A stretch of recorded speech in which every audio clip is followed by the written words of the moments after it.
My name is Alexandra Mitchell. I am 69 years old, and though these wrinkles on my face may look like lines of weakness, each one is carved from survival. I've lived through wars, recessions, and heartbreaks. I've buried friends, outlived enemies, and raised a son on my own when the world told me I couldn't. After nearly 7 decades of clawing my way through life, I thought I was done being surprised. But life still had one last cruel trick to play on me. It came dressed not as a tragedy, not as an accident, but as something far colder: betrayal. And betrayal, my dears, is the cruelest teacher of them all. For most of my life, I kept my money in big banks. Cold places, sterile, where the clerks didn't know your name and fees piled up like barnacles on a sinking ship. But after my retirement, I wanted something different. A small-town credit union opened just 10 minutes from my house. Their advertisements promised family, community, security. Neighbors helping neighbors. I told myself, Alexandra, maybe it's time to leave behind those corporate sharks. Support something smaller. These people will take care of you. I had nearly $70,000 in savings, the careful product of a lifetime of sacrifice. That was my nest egg, my safety net, my peace of mind. I thought, foolishly, that it would be safer in the hands of people who smiled and shook mine. So, one spring morning, I walked into that credit union with a check in hand, $70,000, all of it, and I signed it over to them.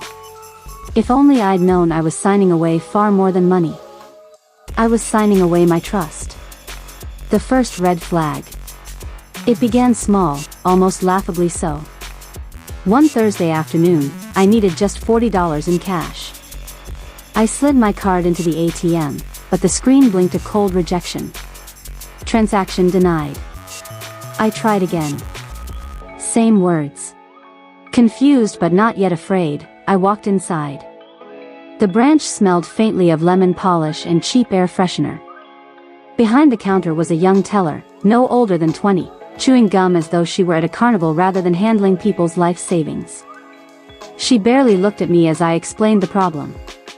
A few clicks of her keyboard, a sigh, and then she handed me a slip of paper. "Oh, it's just a system hiccup," she said lazily. "Use this temporary code at the ATM. It'll pull directly from your account." I should have questioned it. I should have demanded details. But I was tired, my knees ached from arthritis, and I simply wanted to get home. So, I trusted her. The code worked. $40 in hand. Problem solved. Or so I thought.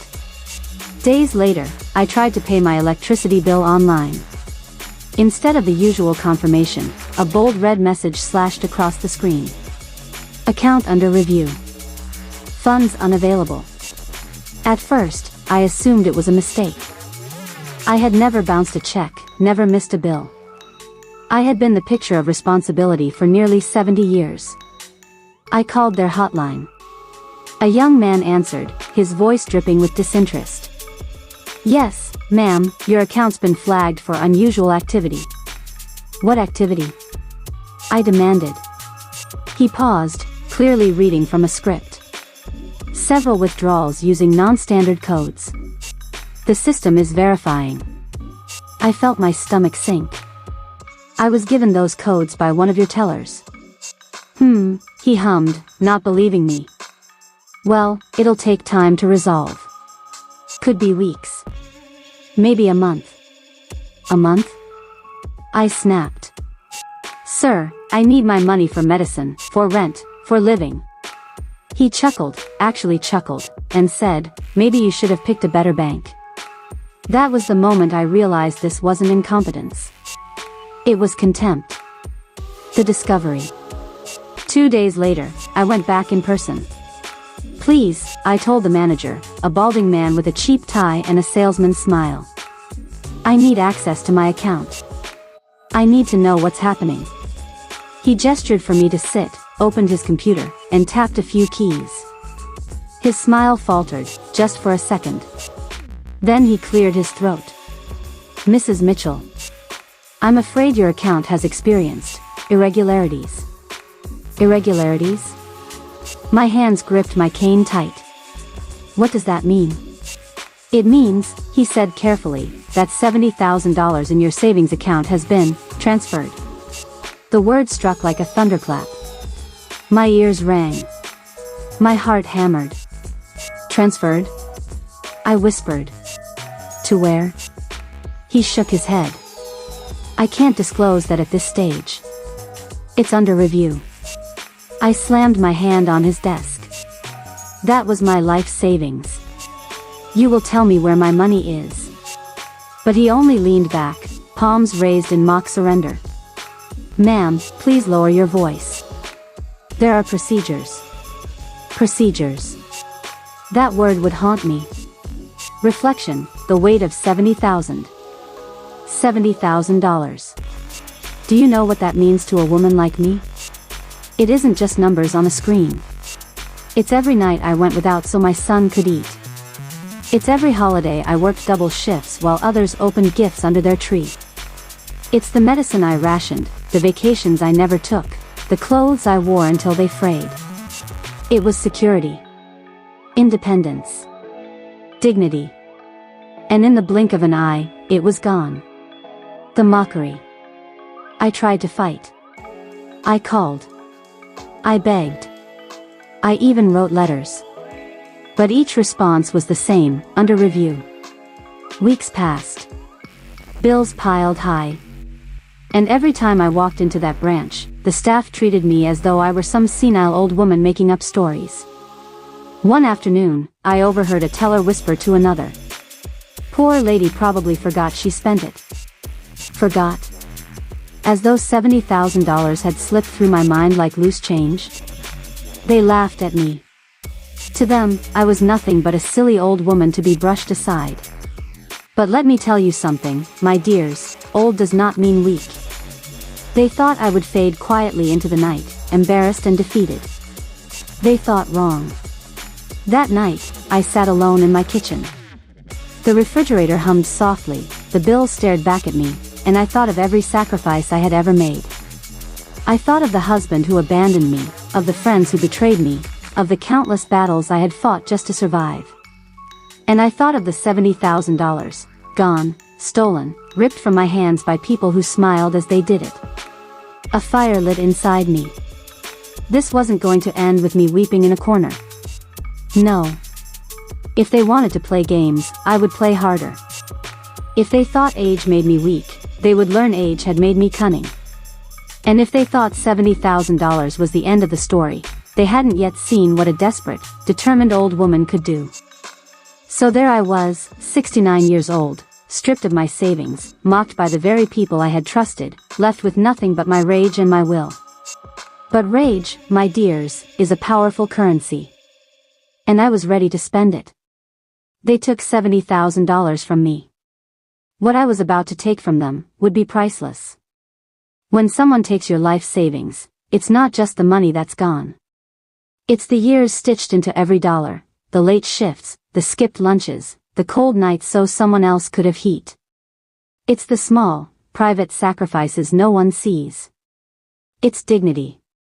So when that man behind the manager's desk told me that $70,000 had been transferred, and then handed me a pamphlet about account reviews like he was offering tea biscuits, something in me did not break, it sharpened. I did the sensible things first. I called.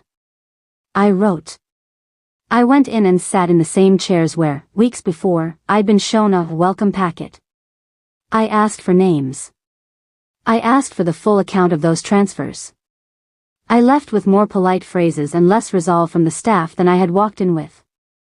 I called my son, Michael.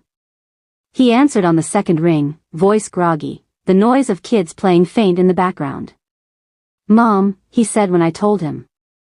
That's awful. Did you speak with the manager? Yes, I said. He told me there are procedures. He told me the system has to review transactions. He told me he can't disclose any more because it's under investigation. I could hear him swallow. He sounded sorry, Michael, I lied. If I hadn't worked in the hospital for 30 years I might have believed him. There was a pause long enough for me to hear him shifting his weight. Mom, maybe it's a mistake. Banks sometimes have delays. A glitch, right? It'll clear up. You can wait a few days. A few days. A luxury he could afford. I thanked him for trying to soothe me, because that's what sons do, but inside a new, cold certainty was hardening. I was alone in this fight. Amanda, his wife, had a different tone entirely. When I told her, I heard the faint click of a hang-up before her words arrived. Mom, she said, sharp and practiced. 70,000? Are you sure you didn't sign something? Did you fill out any forms? We'll look at your paperwork. Maybe you made a mistake. There it was, the subtext I had been afraid of, a question of competence, not culpability. If you can make an elder doubt herself, you absolve the young of responsibility. It has always been an elegant, cowardly trick. It stung. Not because Amanda doubted me, a stranger can doubt you, but because my own son glanced for a second at that mirror of opinion and hesitated. When your own blood is comfortable accepting the bank's word over yours, you know the world has shifted under your feet. I didn't cry in front of them. I never had. Privately, for one night, I sat at the kitchen table and let the fear loosen its grip so I could sharpen it into something useful. I wrote out bill dates in a ledger, I made a list of medications and prices, of rent deadlines and numbers that had to be met.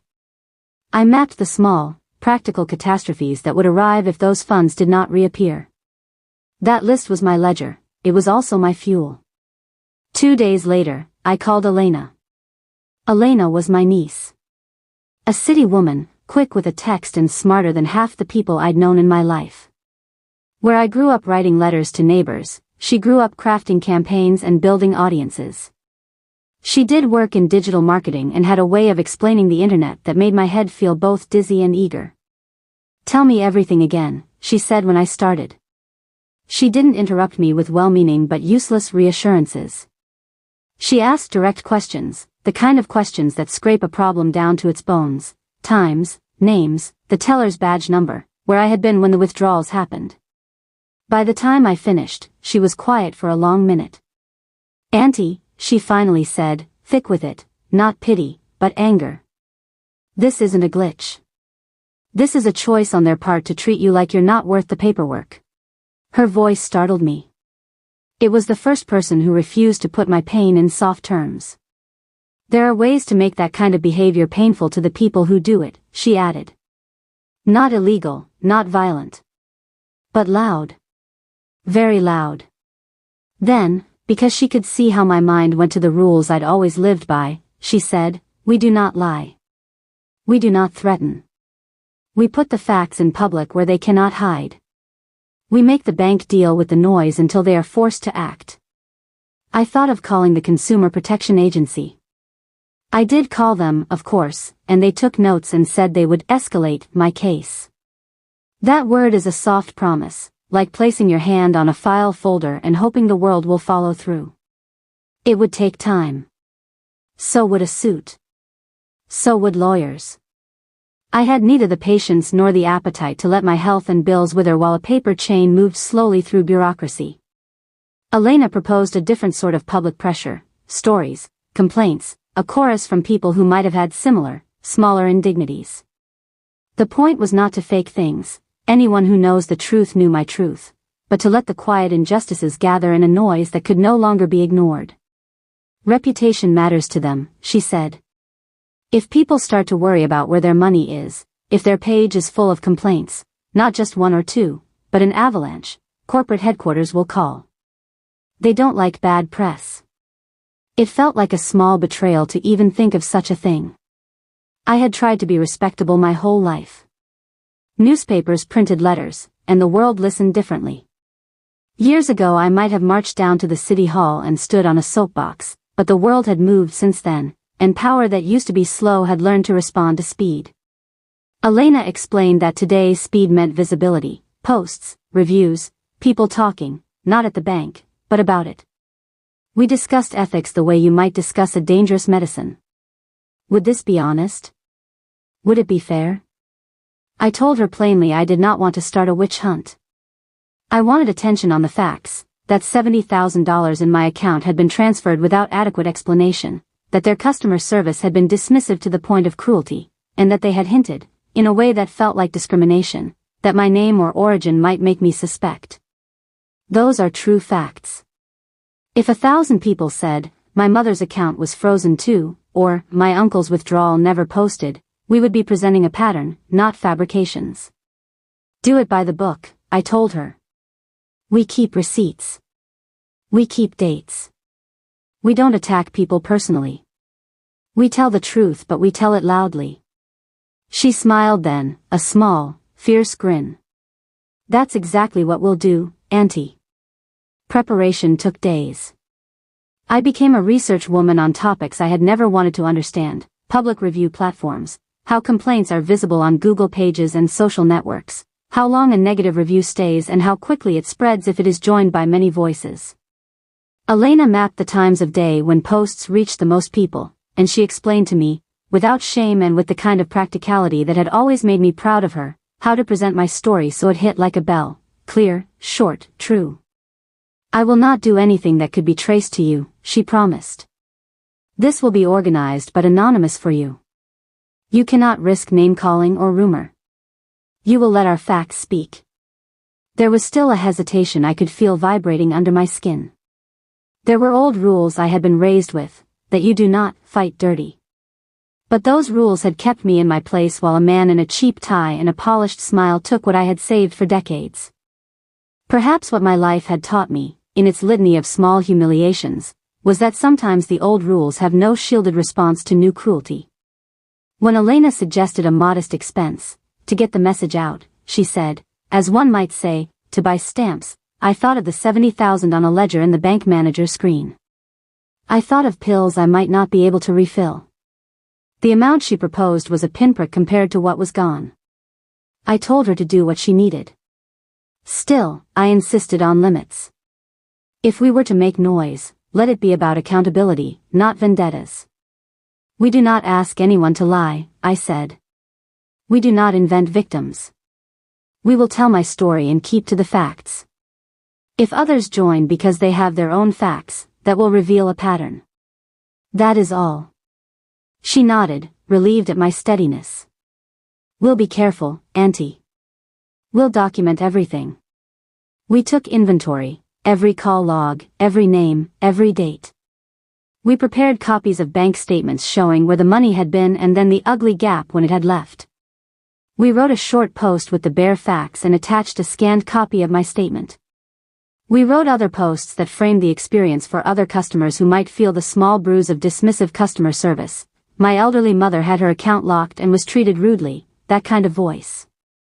We urged readers to check their accounts and to share their own experiences. None of it was fiction. All of it was loud. Still, the nights were long. Sometimes in the dark I found myself reciting the names of the people who had watched me. I replayed the manager's face and the way his eyes slid away when I demanded the truth.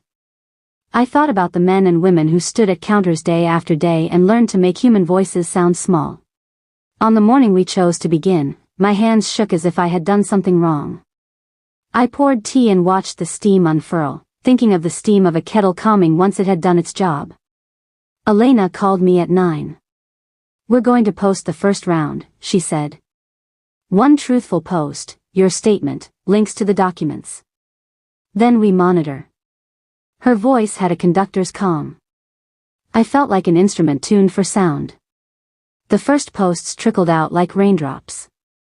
Then, almost immediately, others joined, screenshots, their own short accounts of difficulty, the quiet malcontent that had been simmering in people's households for months. The bank's social pages, pristine a week ago, started to look like a bulletin board at the courthouse, complaints pinned, voices rising. I did not watch the first flurries with malice. I watched with a small, fierce hope. Hope that the people who could do something, whether the branch manager who had once smiled at a packet or the regional director who slept in an office with a polished mahogany desk, would finally have to answer for their neglect. Within those first hours, the branch posted a canned response about review processes and working to resolve customer concerns. It read like all the other polite lies they had told me. But the important thing was that it read it publicly. Someone at headquarters had to be reading. Someone had to be calculating reputational risk. A call had to be made. My son rang as the day unfolded. His voice, for the first time, contained something I had been waiting to hear: urgency. "Mom, keep your phone near," he said. "They called me from the office, higher-ups now. They want to talk." At the same time, my own phone buzzed with messages I did not expect. People I barely knew from church, a neighbor I had once lent a lawnmower to, even the pharmacy clerk, each sending a short note: "I saw your post. I'm so sorry this happened to you. If you need anything, call me." The ripples were not just digital. They were human. For the first time in weeks, I slept that night easier. Not because the $70,000 had miraculously reappeared in my account, it had not, but because the people who had shrugged at me could no longer do so privately. But as the sun rose the next morning, a new, colder thought threaded through my relief: once you set a force in motion, you cannot fully steer it. Noise can be an ally, but noise has its own appetite. I had decided to make them uncomfortable, to make them answer. That meant I had to be prepared for whatever consequence would come, not just the plutocratic flinches of corporate men, but the petty vindictiveness of those who had power to make small lives difficult. Still, I wrapped my shawl around me and felt, for the first time in weeks, heat that had nothing to do with the radiator. I felt the heat of being seen. And that, I resolved, was a start. The $70,000 had not returned yet. The fight had only begun. But I was no longer speaking alone into an empty room. Next, the tide begins to roll, what the bank does when its phone lines ring off the hook, and how a courtesy call changes the shape of the game. They say money talks. I suppose that's true, but not the way I'd always thought. All those years I'd listened to it whispering in my pocket, promising quiet, steady comfort. When $70,000 is stolen, money screams. And when money screams loud enough, people who once ignored you sit up in their chairs. By the second morning after we began our chorus online, the branch felt different. The tellers no longer pretended to be too busy to look up. The manager, the man with the thin tie and the too bright smile, had transformed from a posture behind a desk into a careful face that avoided mine in the lobby. Around noon, the branch phone lines, the ones that had once put me on hold with cheerful music while someone in an air-conditioned office stacked their paperwork, began to ring like a bell.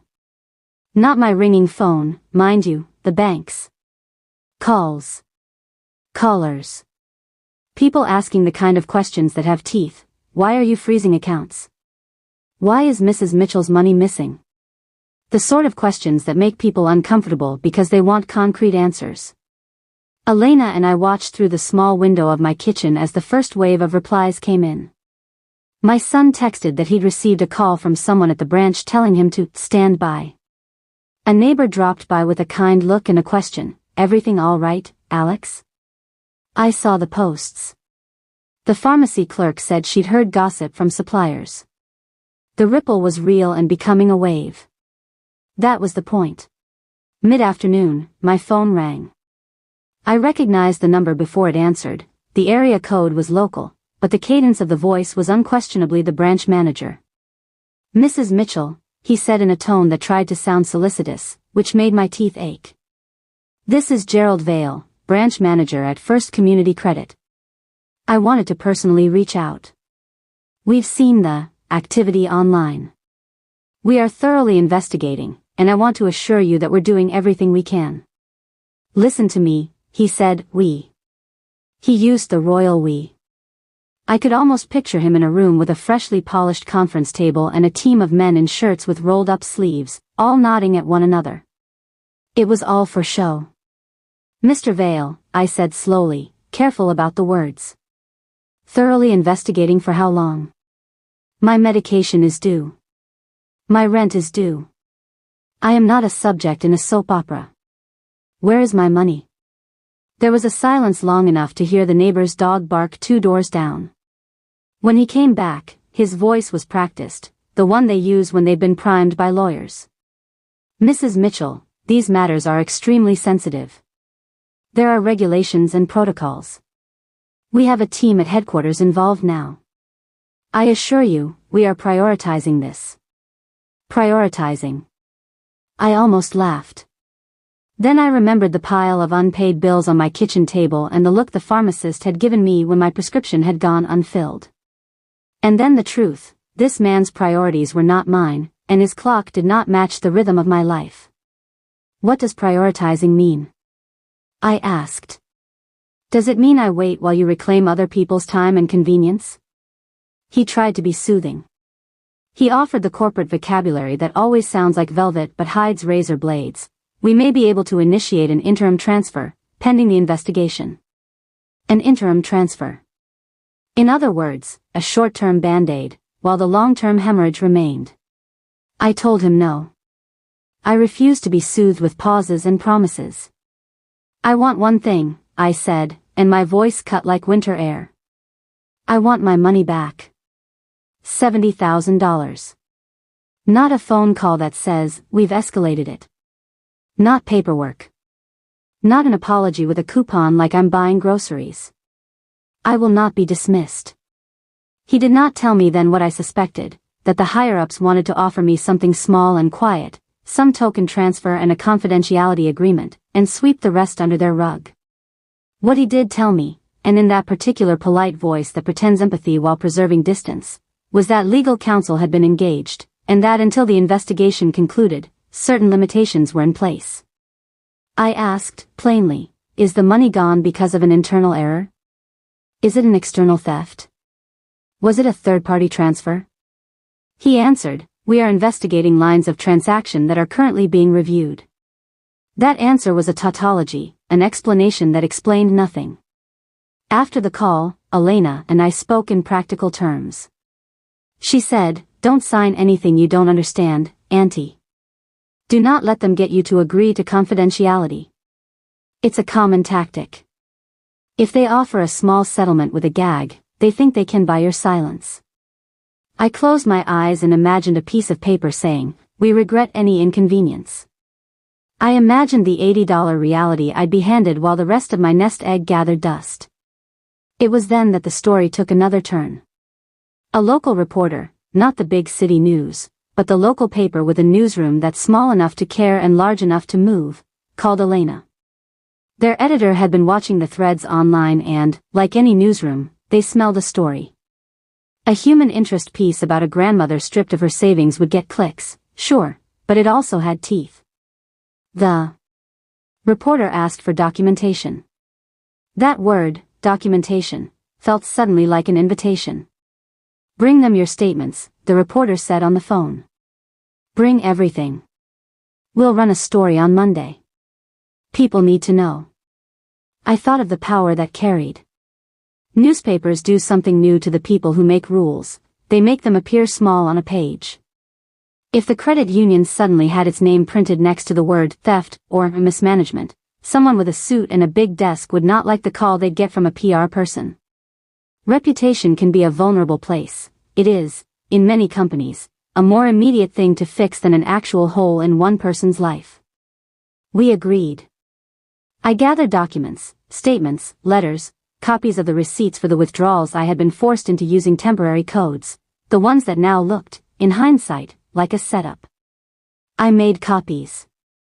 I put them into a folder, the kind with clear plastic sleeves where you can slide things in and out. I felt like I was assembling proof and also a talisman. On Saturday, the reporter came over. She was younger than me but not foolish. Her questions were short and sharp, like a scalpel. She asked for dates. She asked me to describe the emotions I'd felt the day the manager told me the money was transferred. She asked if I suspected any man at the branch. I answered honestly, I did not have proof against any specific individual. What I had was the timeline, the code from the teller, the subsequent freeze, the records. I told her the truth as I knew it. She nodded, took notes, and promised to give me a call back. By Monday morning, an article ran. The headline was careful, it could have been cruel, local woman's savings frozen, credit union under scrutiny. The piece laid out my story, the bank's statement that they were investigating, and quoted a few neighbors who said how shocked they were. The effect was immediate. Calls flooded the branch. People I'd never met texted words of support. My church group members called to say they had come across the article and wanted to know if I needed help. Elena sat at the kitchen table and watched the way small publicity changes small lives. "They'll move now," she said. "These folks hate bad press." And move they did, but predictably, and in ways that proved they were more interested in cover than correction. The branch sent a regional representative. The manager called once more urgent this time, his voice thin. "Mrs. Mitchell, we want to offer you an interim transfer of $5,000 to help with immediate expenses," he said.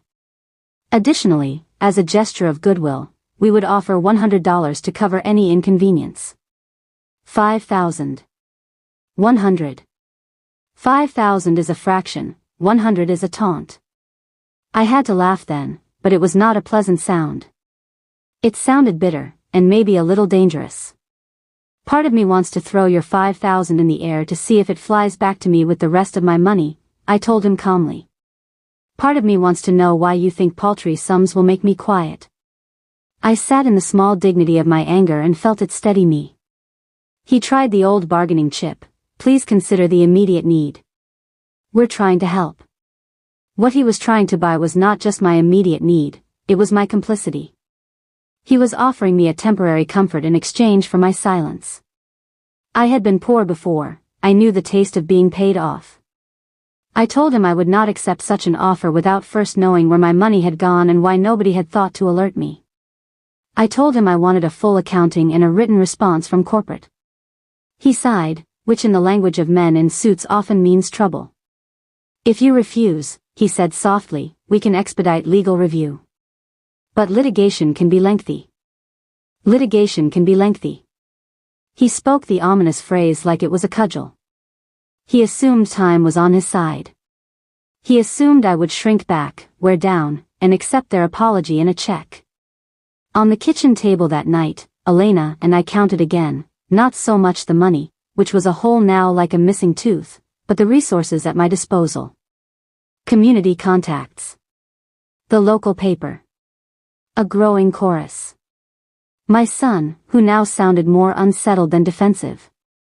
A sense of not being alone. There was a message waiting in my inbox from an anonymous email, "We know where the money went." Only those 4 words. No proof. No direction. My heart leapt and then stalled. It could be anyone, a cruel joke, a hopeful tip, or someone who had actually peeked behind a curtain. I clutched the email like a leaf and told Elena. Her eyes gleamed. "Auntie," she said, "we follow that lead carefully. We don't jump. But it's something." So I slept, as well as one can when the bed is crowded with worry. And when dawn came, the sound of my phone buzzing into life was not merely an annoyance, it was a small, hopeful chaos. The calls were heavier now. The reporter wanted an update. The branch had been served a request for documents from a consumer watchdog group. My son called to say a lawyer from the paper was willing to look at my folder pro bono. The game had changed. Not because my 70,000 had been restored, it had not, but because the actors had rearranged themselves. The people who once shrugged were now shuffling memos. Those who had spoken casually now tipped toward caution. And the tiny anonymous message, whether prank or proof, had become the first thin thread of a possible trail. But with every thread you tug, you never know what else could come untied. There is always a cost to pulling on a seam. I understood that in the marrow. I also understood, with a terrible, clear certainty, that if the bank thought it could buy me off with $100 and a smile, it had badly underestimated this 70-year-old woman's appetite for justice. I wasn't sure I'd live to see the day when justice felt this sweet. It had been months of planning, nights spent writing letters, mornings filled with phone calls, and afternoons chasing down people who didn't want to be found. I'd been lied to, dismissed, patronized, and ignored. But I had refused to be silenced. And now, standing in the courtroom, watching those smug faces of the credit union executives twist into fear, I finally understood what survival really meant, not just enduring, but fighting back until the people who wronged you tasted the bitterness they once served you. The courtroom was packed that morning. Reporters from the local paper were there, scribbling notes, eager to spin this into a headline about elder fraud and betrayal of community trust. Curious neighbors filled the benches, whispering behind their hands, some in disbelief that their friendly credit union could be accused of stealing from an old woman. The defense attorneys looked sharp, polished, like they'd stepped out of a television drama. Mine, on the other hand, was a wiry, middle-aged woman named Janet Fields. She didn't have the fanciest suit or the flashiest smile, but she had something much more valuable: righteous fury. She stood before the judge, pointing at the executives who had smirked at me just months earlier. "Your Honor," she began, her voice steady but sharp, "this case isn't just about financial negligence. It's about betrayal. My client, Alexandra Mitchell, entrusted her life savings, $70,000, to this credit union. Not because she was careless, but because she believed their promise, that they were neighbors, that they were family. Instead, they manipulated her account, drained her funds through hidden fees and unauthorized transactions, and left her unable to pay for her medication, rent, or basic survival." The courtroom fell silent. Then Janet dropped the bombshell. She held up a stack of papers, documents I had helped her gather, records painstakingly collected with the help of whistleblowers and sympathetic insiders. "These," Janet continued, "are internal memos. Emails. Proof that this so-called credit union created a special code to bypass standard ATM processes, codes they told customers like my client to use, when in fact, they were using those codes to flag and reroute accounts for internal skimming. They weren't protecting the community. They were robbing it." Gasps filled the room. I caught sight of the gum-chewing teller, the same one who had given me that cursed code, sitting in the back row, pale as a ghost. When it was my turn to testify, my knees shook, but not from fear. No, from the weight of finally being heard. I walked to the stand slowly, cane in hand, and faced the courtroom.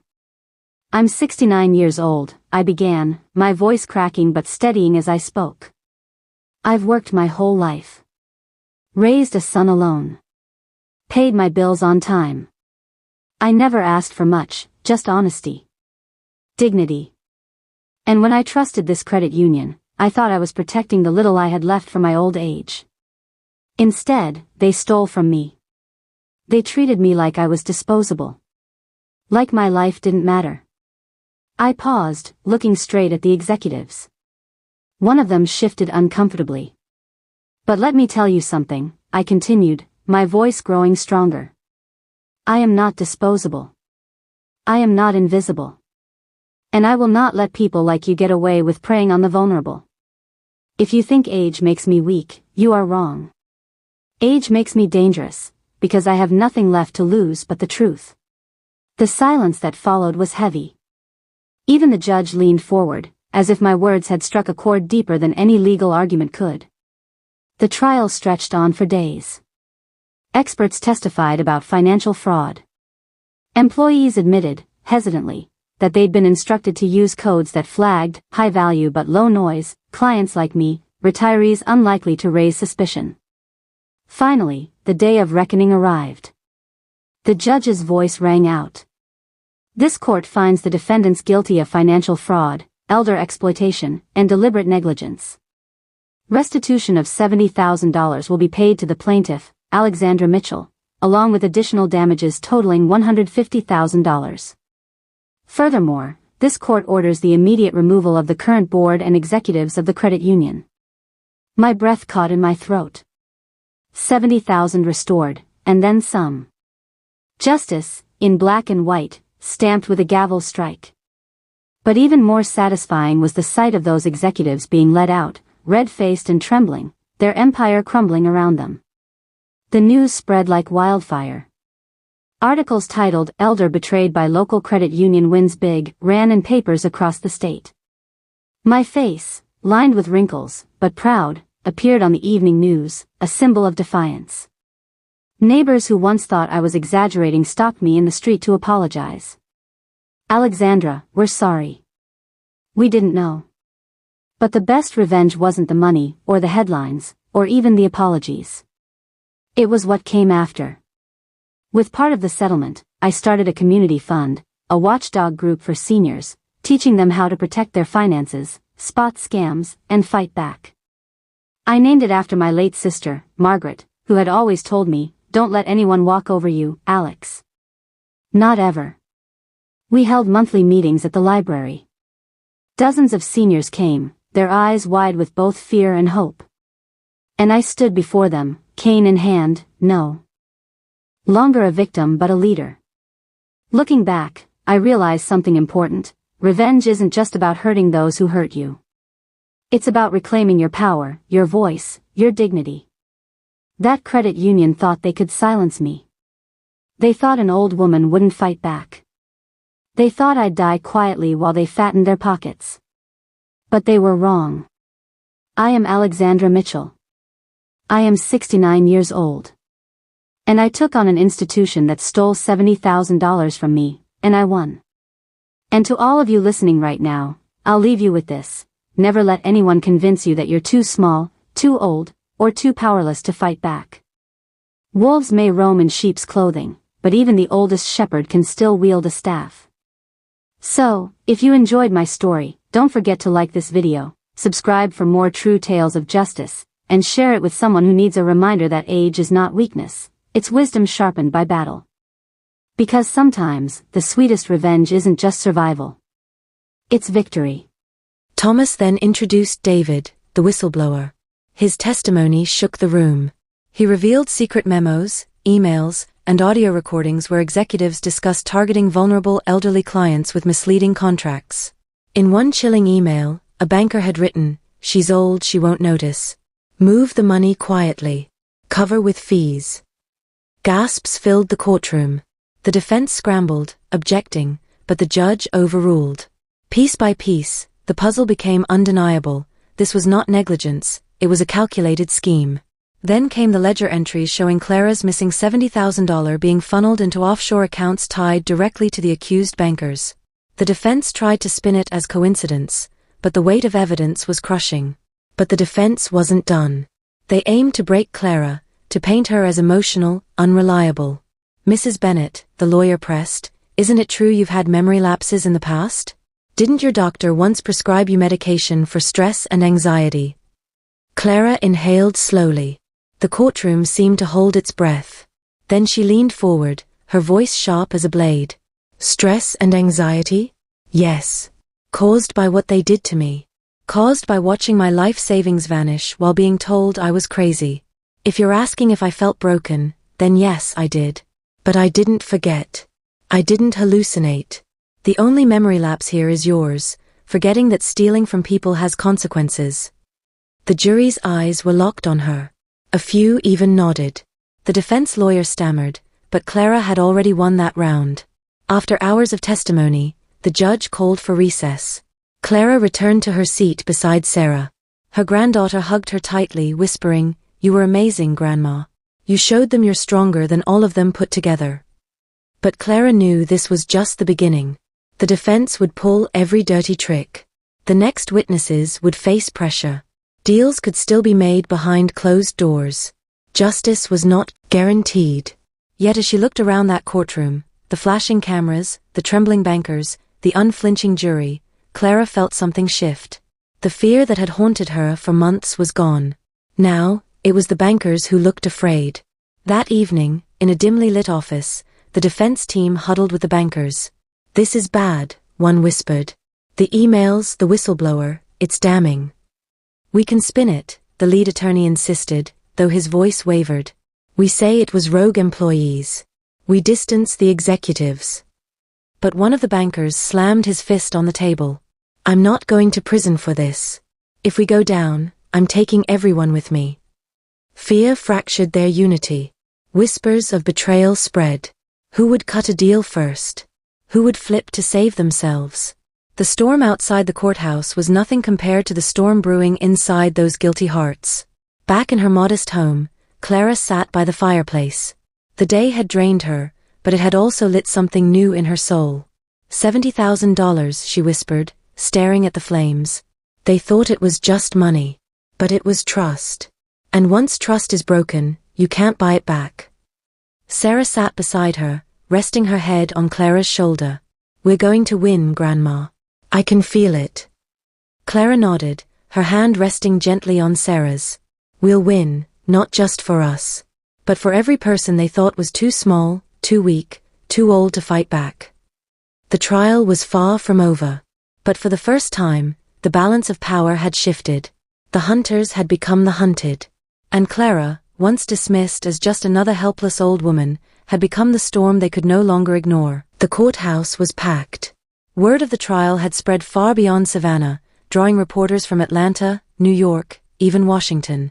Headlines screamed about the scandal: banking giants on trial for elder fraud, grandmother battles corrupt executives, $70,000 betrayal exposes national scheme. Clara, her cane tapping softly on the marble floor, entered with Sarah by her side.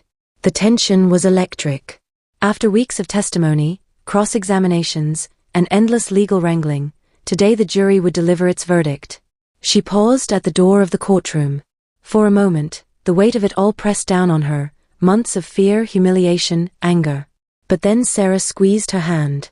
"Grandma," she whispered, "remember what you told me? That storms don't last forever. This is the end of the storm." Clara smiled faintly. "No, child. This is the beginning of the rainbow." Thomas, the prosecutor, stood tall as he addressed the jury one last time. His voice was calm, but every word struck like a hammer. These men thought they were untouchable. They thought they could steal from the vulnerable, manipulate the system, and walk away richer while their victims were left broken. They targeted Mrs. Bennett not because she was weak, but because they believed society wouldn't care about her loss. But she stood up. She fought back. And thanks to her courage, you now see the truth. This was not an accident. It was a calculated theft, a betrayal of trust on a scale that cannot be ignored. Today you carry the responsibility to show that justice cannot be bought, that every voice, no matter how small, matters. We ask you to convict. The defense followed, desperate and disorganized. Their lead attorney's voice cracked as he painted a picture of miscommunication, clerical errors, and misguided but harmless decisions. But even he knew the evidence was overwhelming. When he sat down, sweat dripping from his brow, silence hung heavy in the room. Hours stretched like years. Clara sat in the hallway, staring at the polished floor tiles. Her heart pounded with every tick of the clock. Finally, the bailiff announced, "The jury has reached a verdict." The courtroom filled once more. Everyone stood as the jury filed in, their faces unreadable. On the charge of conspiracy to commit fraud, the foreperson began, voice steady, "We find the defendants guilty." Gasps echoed. Reporters' pens scratched furiously.